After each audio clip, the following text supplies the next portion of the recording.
Testing. So since we have our little lag, I have to make sure we have proper balance and we can say, we are live. I saw that, Frogville. Good morning, campers. Look at my cool little vest. I was at Walmart yesterday. This is a nice little fleecy kind of a thing. $9, clearance, great. Big smile, exactly what you need. I had a big day yesterday, got a lot done, enormously productive, and I even gathered a ton of campers.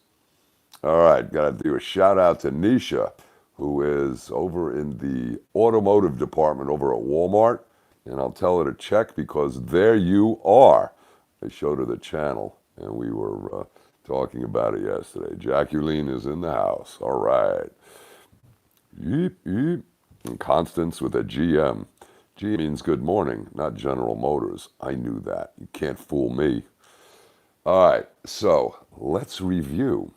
I don't think I got one comment on the last video regarding the World Economic Forum and their, what are they calling that? The cyber polygon test? Good morning, Amy P. Now, if that doesn't scare the hell out of you, I don't know what will. So do take a look at that. The cyber polygon, what are they calling it? Oh man, I always get this word mixed up, right? We'll call it a drill, but they're calling it a simulation.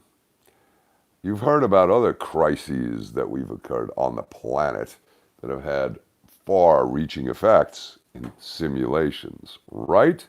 Well, check that link out. But wait, there's more.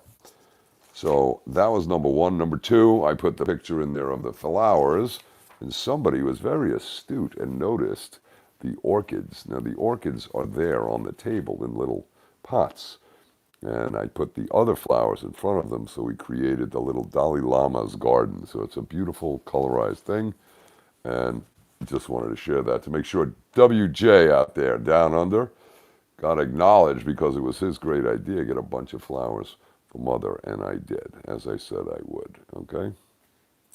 Let's see, someone's talking about the WF, somebody's just passing through. Yeah. Yeah, I subscribe to their crazy YouTube channel. It's demented. But let's bring this back. Bring it on home. I've got a ton of stuff. Now, I saw one last night, and I was going to come on at 2:30 in the morning because I was sound asleep. Not. And this I'm gonna point out at BlackRock, number 10. Number 10, this is amazing. Now, a couple of interesting points here. You've got Harley Schlanger over at the LaRouche PAC, but there has been some official separation, and evidently Helga LaRouche and the LaRouche organization has issued a cease and desist order to the LaRouche PAC. So this is very interesting, from using the likeness, the name, and any affiliation. Fascinating. What is that term? I think we talked about that. I know we did. A cease and desist order. Well, now. Did we talk about that with Pasta Man? Pasta Man should have sent a cease and desist order. That would be from the U.S. Attorney's Office, the Attorney General of the United States, telling social media platforms to stop censoring. Cease and desist, or else we will bring an action enjoining you or whatnot, right? Cease and desist. It's basically saying cut the shit or else. Oh, wait, there's another one. I added these two, BlackRock and Trump, is number 11. Trump issues a cease, and this one even made the title, issues a cease and desist order. What's that? A letter saying cut the shit, right?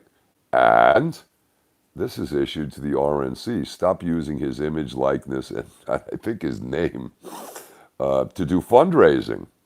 This is interesting. So he's going to protect his, we'll call it what, intellectual property, his copyright, his trade name. The Trump name, I believe, is trademarked. So this is a very interesting scene, but he's separating himself out from the RNC for fundraising. Take a look. That's an interesting little article. That's number 11. 10 is essential. This is from the LaRouche organization. I might have a sneeze. Excuse me. I snorted my nasal spray, the saline. Excuse me, before the show, and I didn't honk. So thus we have the tickle and the sneeze. We'll probably get one more, because 3 is the charm, right? Thank you, passing through. Bless me, FJ. Appreciate that. So, this BlackRock thing is excellent. This is huge. And when I looked at it, there it is, the third. We are live. Okay, the third, excuse me, is the BlackRock discussion, right? And what they're talking about is the massive financial control that this, maybe it's the vest. My goodness. Excuse me. Maybe some hot coffee will help the cause. Grazie.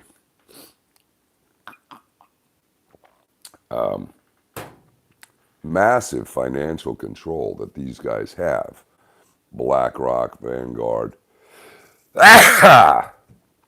There's a tickle, and it's not working. I should probably put this onto the stand and blow my nose. We'll give it one more try. We're being interrupted by Mother Nature. But $18 trillion under management. That, he's saying, is more than the total production of China, right? The value. Now, he misspeaks. He says 18 billion. No. It's a whole lot more. But here's the concern. And this is a great piece. It's only about 10, 12 minutes, maybe 18 long, but it's profound. But there were only 300 views on this. Everybody should know about this. You must watch this, and we need to share this. Here's the snag.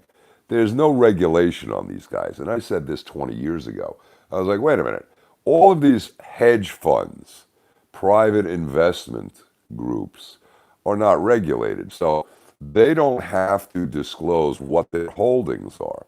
This guy did a brilliant job analyzing what their interests are, including banks. So you got BlackRock, you've got Vanguard, and what the hell is it? State Street Capital, I think, is the third one. And they all own interests in each other. And they own the banks, and they own the military manufacturers. And wow. So the power, we'll call it antitrust capacity, the self-dealing, the conflicts of interest, the enormous control that they have. Talk about the World Economic Forum and the Great Reset. Here's how this is going to fly, campers. Wow. And the guy who is a French guy, and it's not Harley interviewing this other guy, is a bit of a dweeb, but the speaker is excellent. And he lays this out. You need to watch this, and I need your comments on this, because I've been saying that they're not regulated.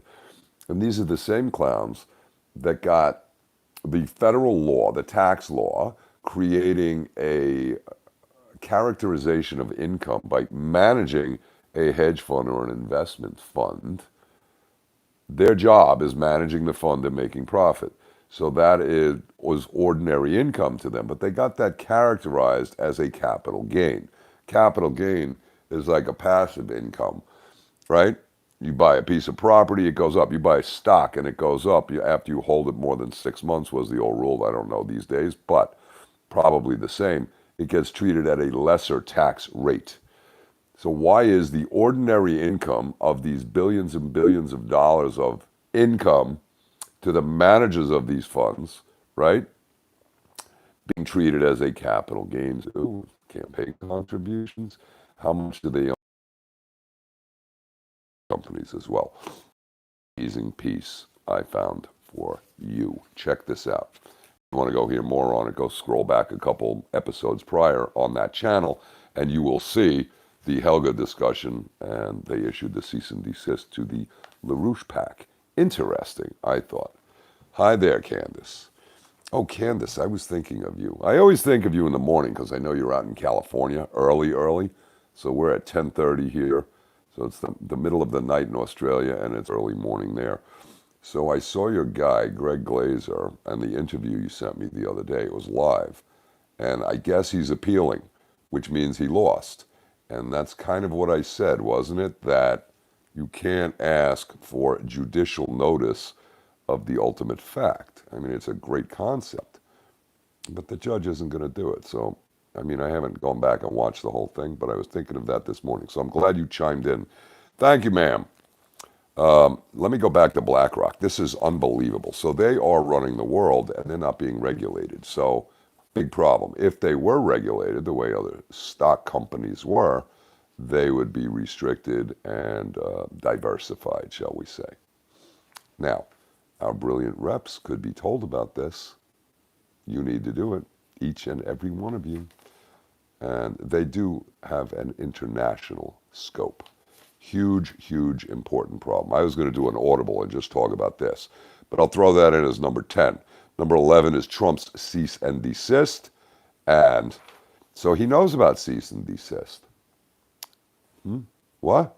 Oh, he understands cease and desist. So how come his attorney general wasn't told to issue a cease and desist to the Facebook, to the Google, to the YouTube, to the Twitter? No, because that doesn't play into I'm the victim. Look, we could extend that line of reasoning, but I think most of you understand. All right, now that we've covered the last trailing end of the links, and I put the last one in that I just caught this morning. I figured I wanted to put it in. I should probably come back later and talk with you more about this because this is not a real good time. But number 12, I was going to say these go to 11, but I had to throw in 12 and make it a baker's dozen. Oh, wait, that's 13. Yes, that's the PayPal and the Patreon links. That's a 14. Well, it's a generous baker's dozen. So 12 is the Florida Attorney General, and this is an important concept that I need to add here because the light still shines in FJ's alleged mind. She is suing on behalf of Florida, the Biden administration, with these ridiculous non-enforcement executive orders regarding immigration. And she's saying, this is a short little clip on, Fox and Friends, where she's talking. Now, what's with the female attorney generals in Florida? You had Pam Bondi and now this one. What's up with that? Well, I guess we need female attorney generals in Florida, but this one was a federal prosecutor and a judge, so I think the qualifications are there. Interesting. Take a listen and think about this. Pelosi and her little Congress, and as I pointed out last time, they're operating that Biden is issuing executive orders, the king, the dictator, and the public is getting used to that because this is the way our government runs, right?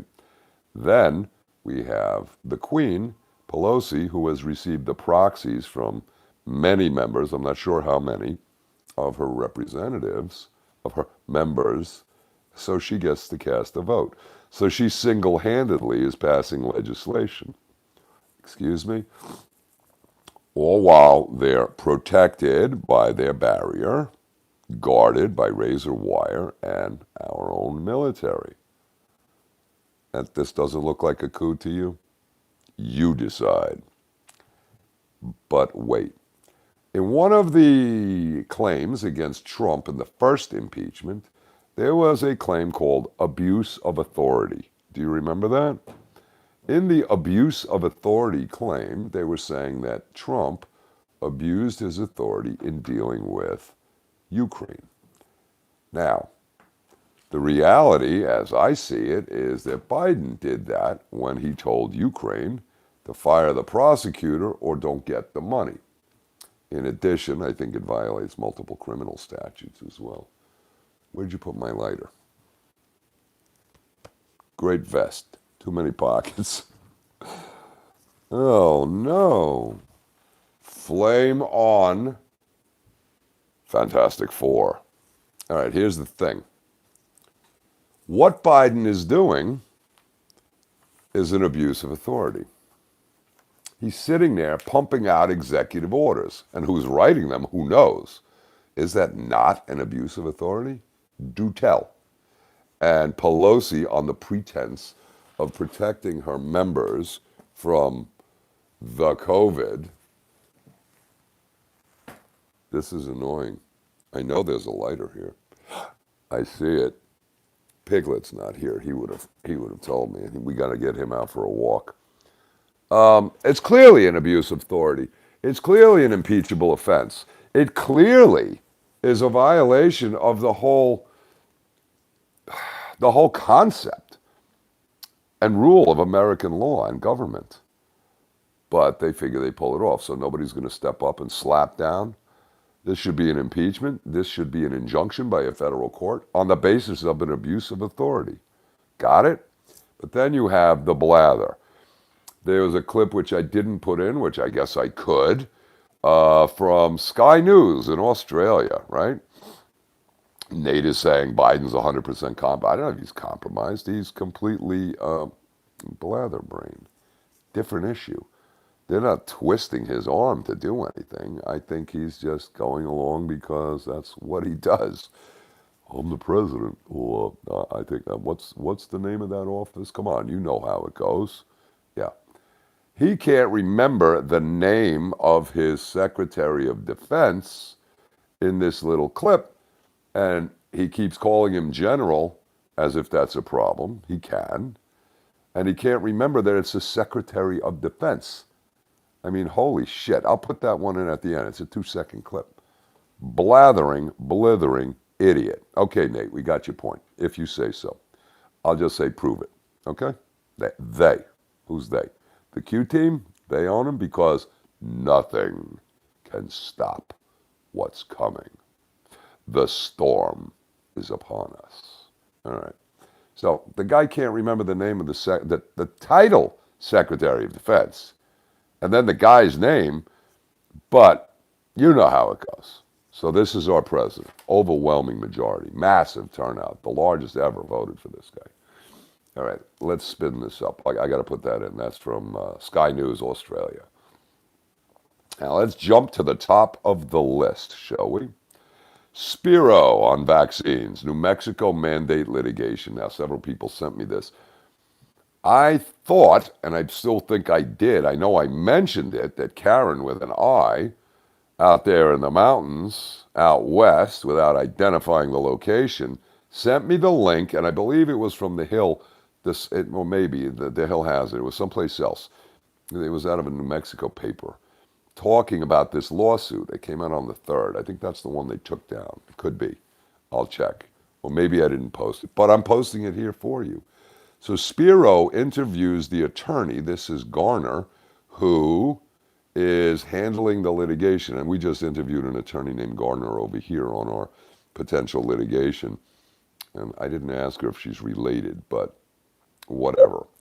It's another she. But Spiro interviews attorney Garner out of New Mexico. It's interesting. The second half of the interview, whole thing is about 20 minutes, is excellent.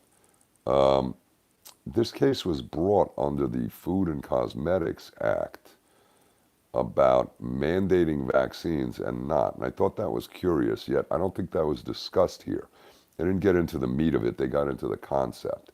Now, let's run that down because several people have asked me privately and posted in here about employers having the right to mandate a vaccine.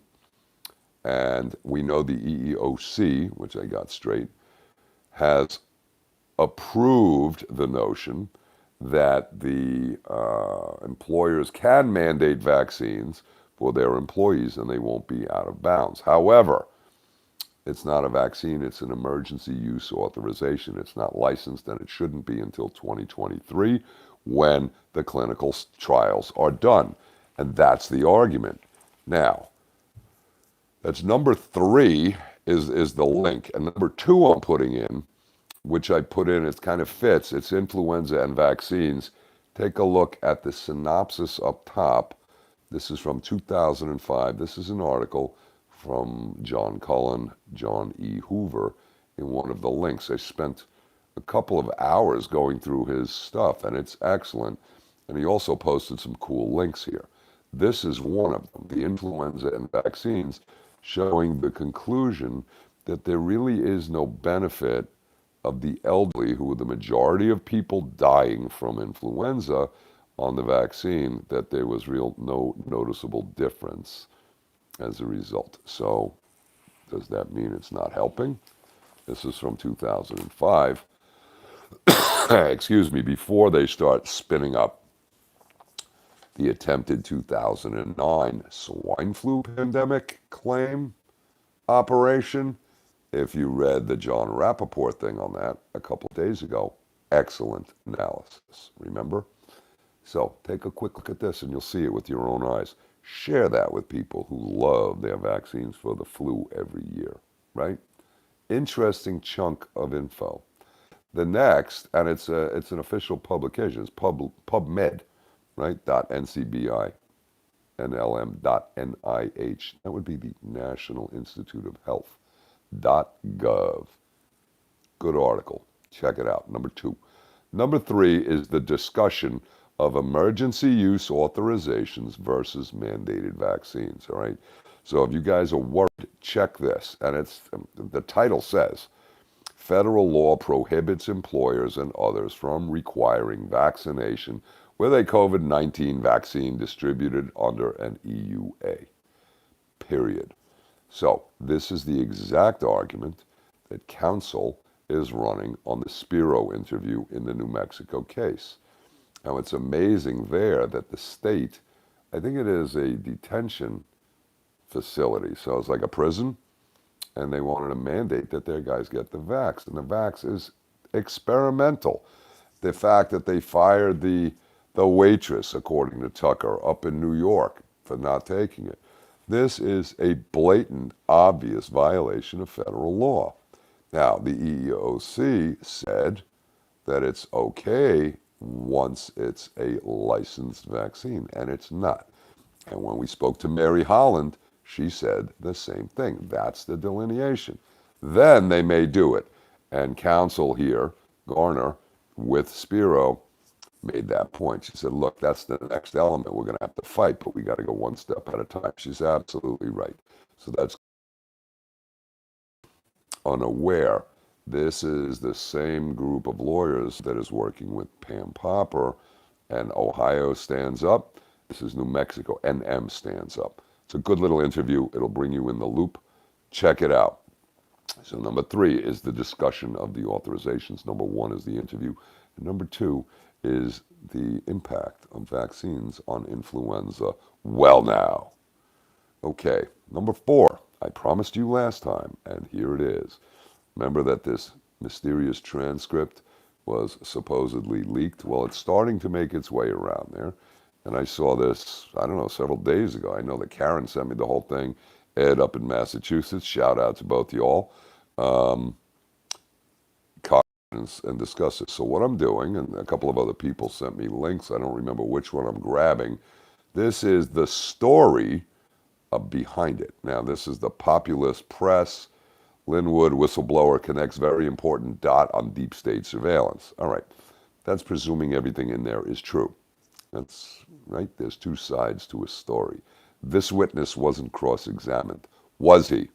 I don't believe this witness was under oath. Was he?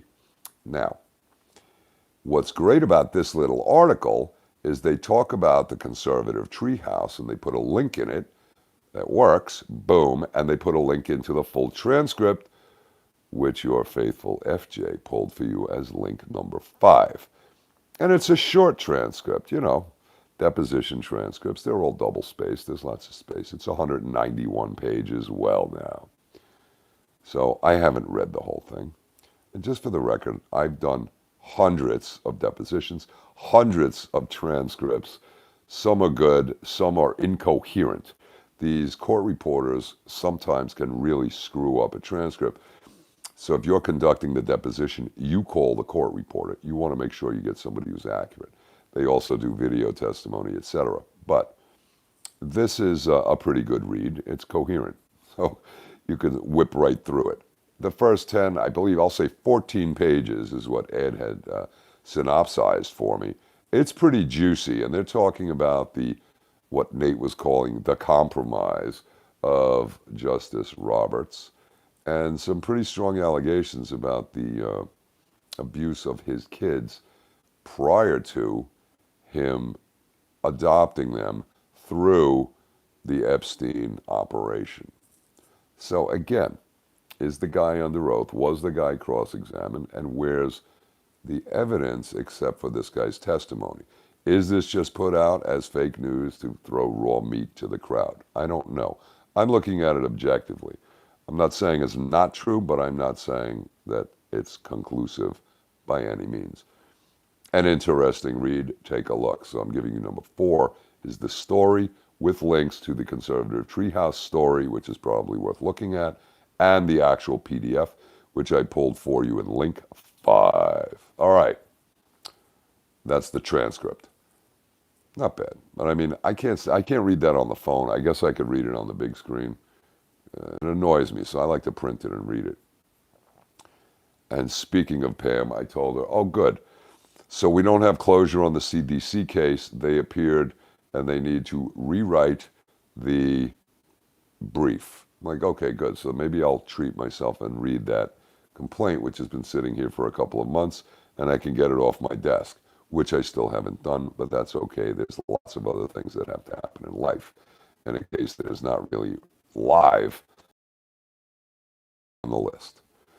Okay, the witness transcript. This, my friends, is interesting.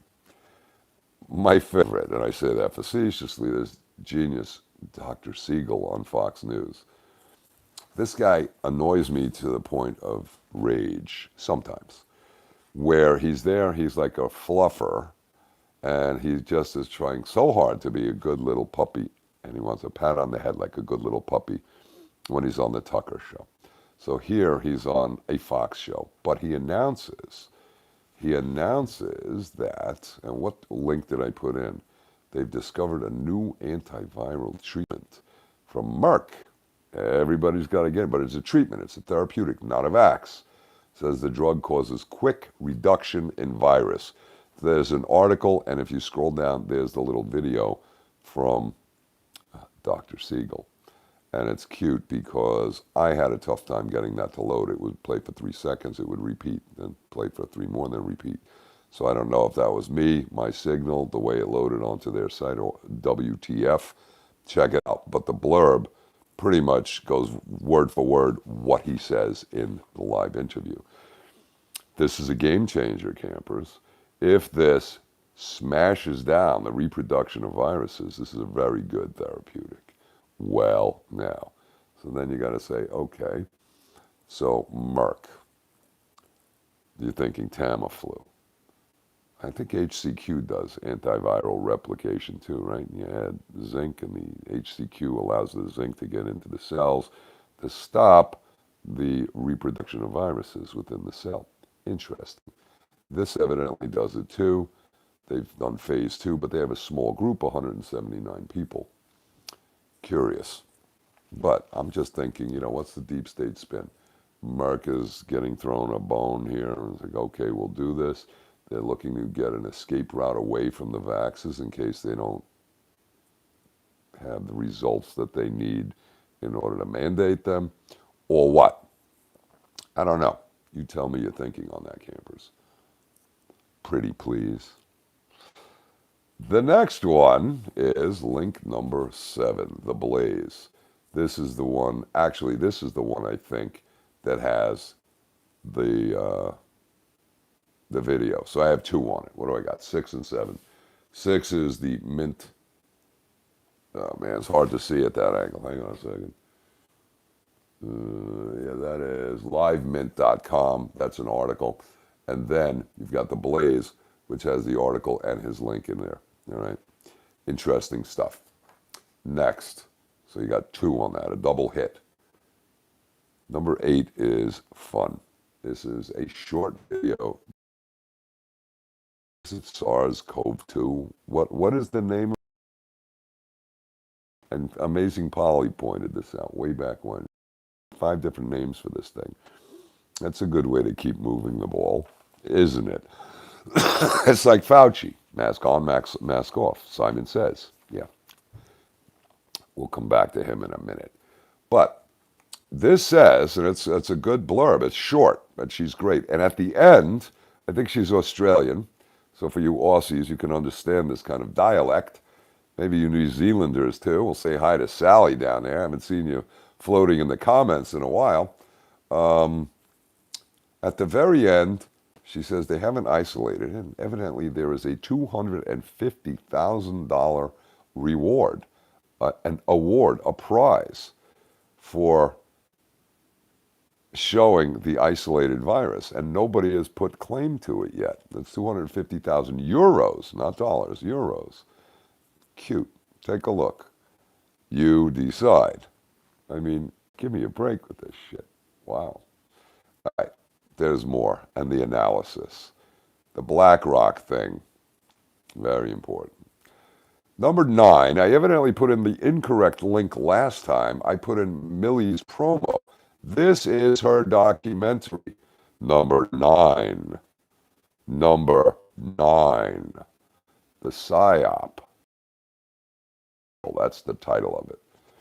Worth watching. If you haven't watched, you will see why I've been discussing the, we'll call it military or retired military psychological warfare spin on the defense of the Capitol with that razor wire and those troops protecting what? The insurgency.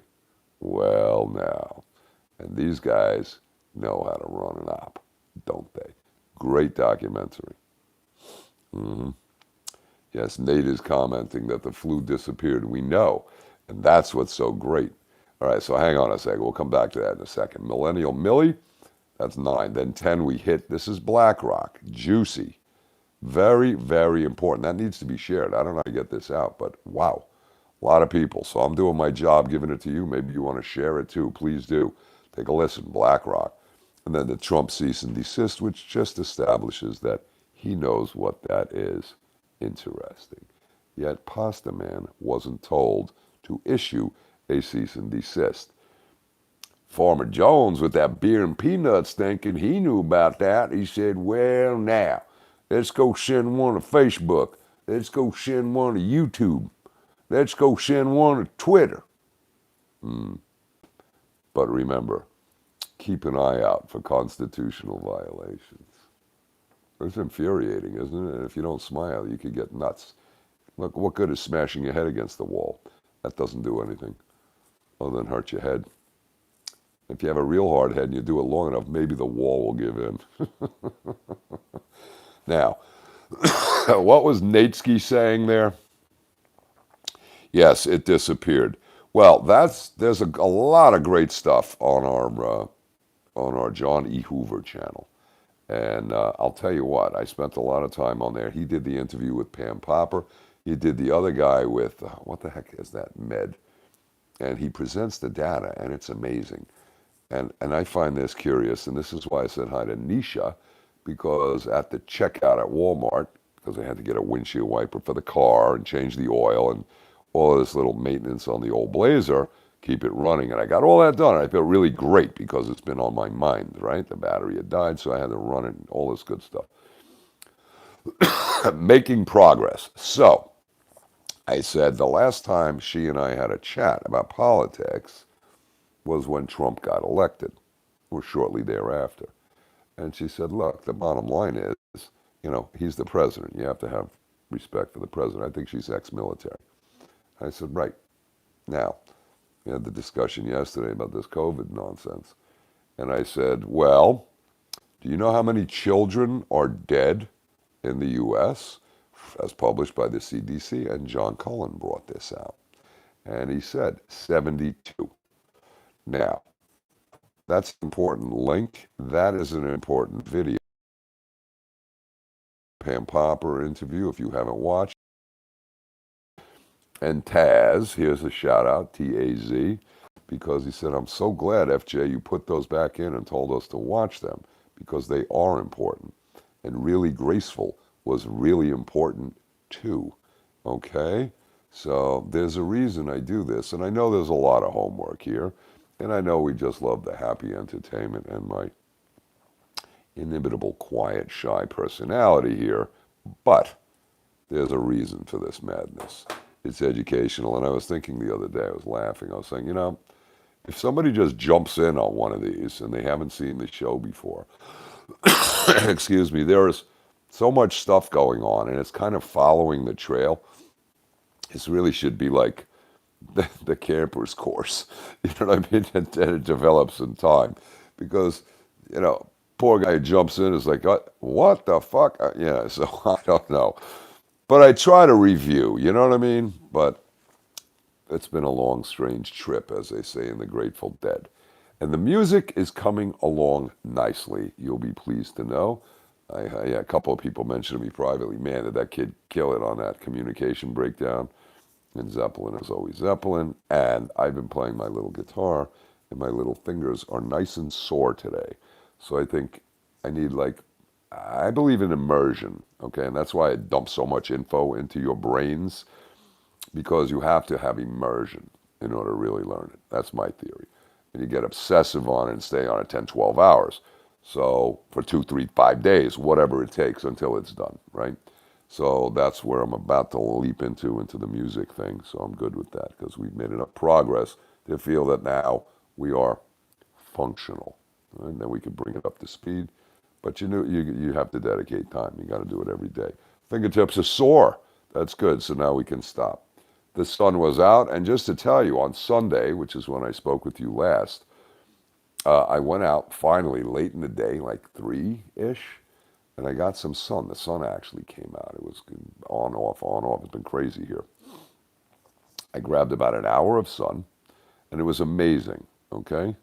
Yes, Frogville, I mentioned you at the beginning. You know why? We are live. That was for you. So, yes, calluses will come. Keep doing it. But the sun, so I caught some color, had a discussion with a woman who was evidently visiting her auntie here from Minnesota, and she was like into the masks, and she was into all this shit. Well, it is a health emergency. So, I mean, I laid out facts, and here's the bottom line. There's one little blurb that John Cullen did on, I don't know, it's the John E. Hoover, same guy, site. Go in there and scroll around a little bit if you get there, but the stuff first.